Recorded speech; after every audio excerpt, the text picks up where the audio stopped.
Love to have you because you're actually out there in the deal-making world. You know what's going on. Talk about the Fed first. If you talk about the Fed versus midterms, which is more important? What affects deal-making more? Well, what affects deal-making is uncertainty. Uncertainty is the enemy of deal-making.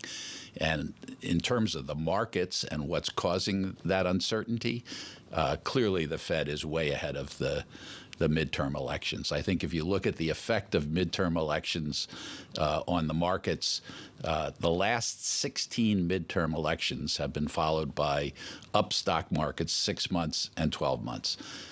And we're probably going to have a gridlock, in other words, at least one house in the hands of one party and the presidency and maybe the Senate in the hands of another party, and stocks have generally done well in gridlock as well. So the real focus yesterday and going forward is on the Fed. And therefore, I want to come back to the Fed, but just before that, does gridlock actually, ironically, give you a form of certainty? In a way, in the sense that the expectation is that little will happen, although there have been periods of time when gridlock has caused massive uncertainty. Remember the debt ceiling extension. That's a really big issue. Which is alive again right now. It could very well be, and that would obviously be a very big negative. Okay, let's go back now to the Fed if we could. There's the uncertainty about exactly where we end up, how fast we get there. There's also just having higher rates. To what extent does higher interest rates in itself affect deal making? It's harder to get the financing, is it not? Right now, because we're in a period of uncertainty, financing is very hard to come by.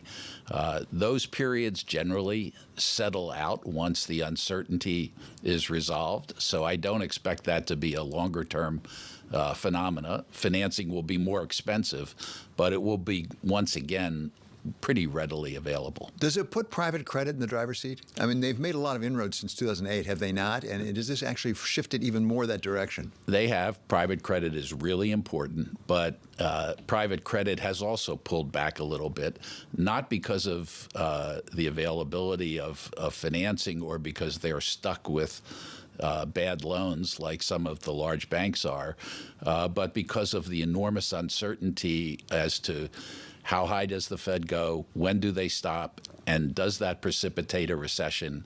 And if it does, will it be shallow or a little less shallow? So Ralph, you've been saying uncertainty is the big issue when it comes to deal making. Talk about uncertainty. We had a lot of the United Kingdom recently. I know you're spending a lot of time over there these days, and they had to unwind that because of the pension plans. Does that raise questions in your mind or the market's mind more generally? There might be other situations that don't involve UK pensions where we may have some wobbles or even worse in the markets. Well, if you look at historically, almost every period of higher rates and weaker economic activity has shown stress somewhere. So I think we have to be wary of that.